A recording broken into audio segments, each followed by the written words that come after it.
ज़कात के हवाले से हजरत एक और अहम सवाल,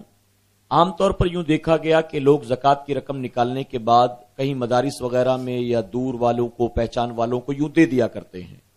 और बहुत सारे लोग ऐसे भी हैं जो ज़कात की रकम देते वक्त ये नियत रखते हैं कि मस्जिद में मिंबर पर खड़े होकर इमाम साहब हमारा नाम लेकर दुआ करेंगे या हमारे मरहूम वालिदैन का नाम लेकर दुआ करेंगे, इस नियत से वो देते हैं। हालांकि बहन गरीब है, जरूरतमंद है, उसकी मदद नहीं करते, भाई बेरोजगार है, जरूरतमंद है, उसकी मदद नहीं करते, खाला बेवा है, चचा अस्पताल में बीमार पड़ा है, तो उनकी वो मदद ना करते हुए दूर दराज वो ज़कात की रकम दे देते हैं, तो क्या उनकी ज़कात सही मायनों में अदा हो रही है?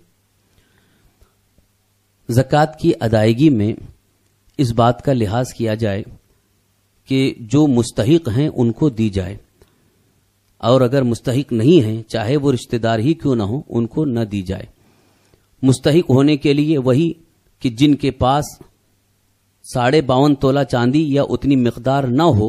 वो मुस्तहिक हैं, शरीयत मुतहरा की नज़र में फ़कीर हैं। अभी रिश्तेदारों में बहन है, भाई है, और इसी तरह से भांजे, भतीजे,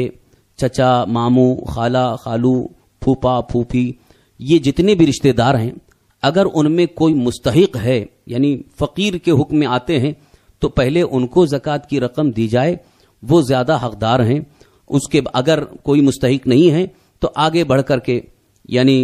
कोई दीनी इदारा वहाँ कायम है, अहले सुन्नत व जमात के अकायद और नज़रियात के मुताबिक वो इदारा कायम है, उसमें बतौर ताउन ज़कात की रकम दी जा सकती है। लेकिन रिश्तेदारों में मोहताज हैं, ज़रूरतमंद हैं, मुस्तहिक हैं, उनको छोड़कर दूर देना, ये अगरचे ज़कात तो अदा हो जाती है मगर ये इस तरह से करना उनके लिए बेहतर नहीं है। सरकार दो आलम सल्लल्लाहु अलैहि वसल्लम ने इरशाद फरमाया, पहले अपने अक़रबा का ख्याल करो, पहले अपने रिश्तेदारों का ख्याल करो। और कुरान करीम में भी अल्लाह तबारक तआला ने रिश्तेदारों का लिहाज करने और उनका ख्याल करने का हुक्म फरमाया, अरहाम का जिक्र आया है। लिहाजा रिश्तेदारों को देने में पहली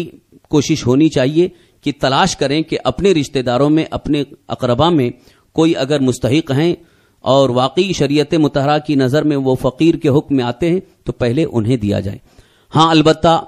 औलाद अपने माँ बाप को नहीं दे सकते